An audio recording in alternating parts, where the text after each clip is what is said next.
ever get bored of your average day-to-day existence? Well, I sure do, or I should say, I did. See, conventional wisdom says that when your parents grow older and die, they leave you something behind, an inheritance. But that wasn't good enough for me. I mean, give me what's coming to me while I'm young. And so I walked up right to my daddy, and I say, Papa! I wonder what is coming to me right now! That is what my adopted son are coming to say to me. I mean, can you believe it? What's it coming to me right now? What did I say? I'll give you a pizza pie right in the face. I mean, who does he think he is asking the things from me? I made him, and I can take him out of this world. Well, I adopted him, and I can and adopt another one just like him. But he's my son, and I love him. So as much as it pained me, I let him go. And the next thing I knew, I was out of there. He's that boring face goodbye. I was on to better, bigger and better things in my life. So the first thing I did was, he got lost. I love my son, but he's no Italian.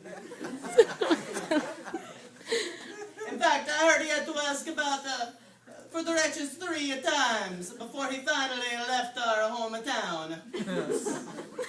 actually, I only asked those times before I came to America.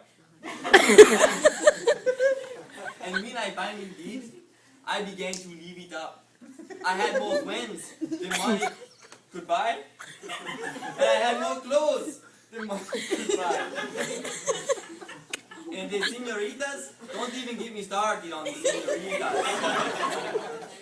Here's what I can say about the senoritas. Oh, they may have looked like a senoritas, but they surely weren't a senoritas. Oh, they were senoritas. I mean, there was Michelle and Capaya. Come to think of it, they weren't really senoritas. As I was saying. Oh, McKinsey. Now McKinsey was Yes, a lady of los evening. Oh! Okay, maybe they weren't really senoritas, but the friends, the food, the pesos, it was awesome. Until his money ran out. Right about at the time that Italy went into recession. Oh, it was America. Speaking of the recession, No work to be found. I could not find any work to be No found. job. Starting to take after you. And so, with no work to be found in this moment, I stood outside Home Depot for so long, and finally found work as a manager. Okay. More like an associate. Oh, okay. I was a pig farmer. It was the lowliest job you could get in the Americas. But that's okay. And with these constant hunger pains as a reminder of the wealth that I squandered on my future-loving father, I lived a life of misery, day after day after day After day after day. I watched and I waited. But Raul, he never came home. And I ached in my heart as only a father could for his adopted son. Most importantly, I never gave up on him.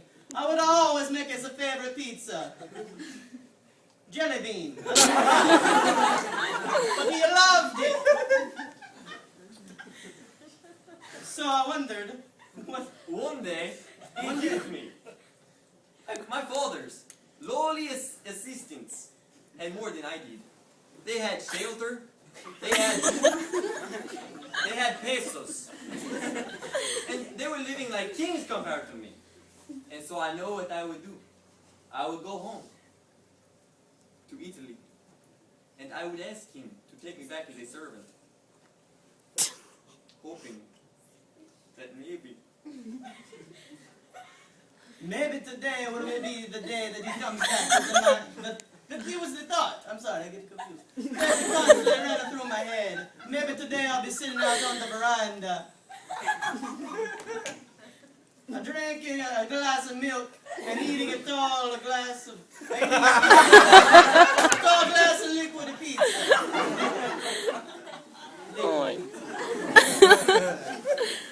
And I'll see him coming over the hills of the olive farms. As I walked down the hills of the olive farms, I saw my house, and I realized I was only 100 kilometers from it. I was so close to love. Love describes so many things, like home, shelter, pesos, and I was so close to it. It was a beautiful day. Once again, I was on the veranda, enjoying a tall, cool glass of liquid pizza. When I saw him, he was still too far off for me to see.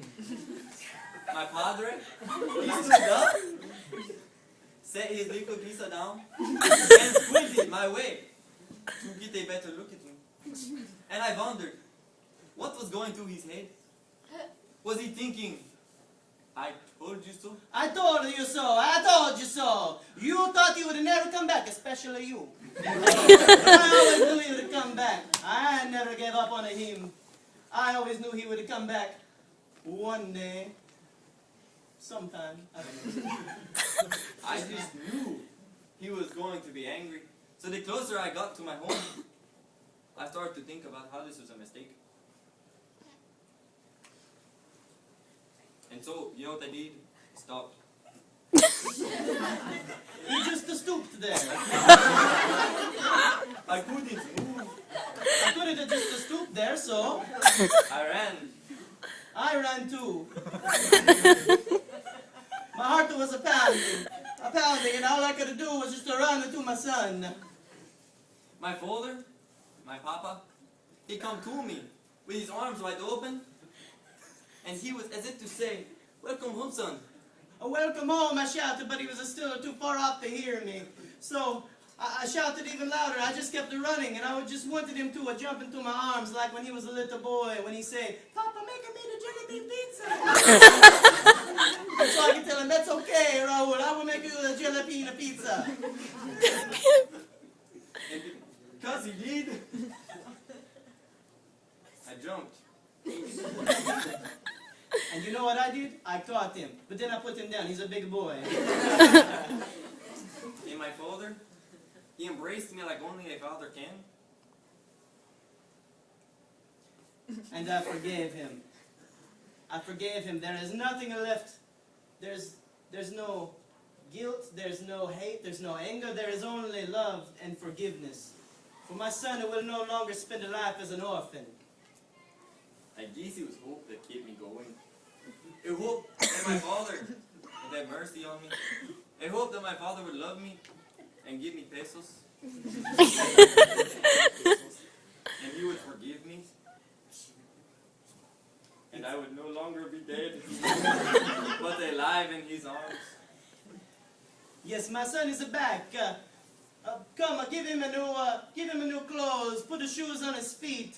Let's make him a jelly bean pizza. Jelly bean pizza for everyone. For my son who was lost, but now he is found.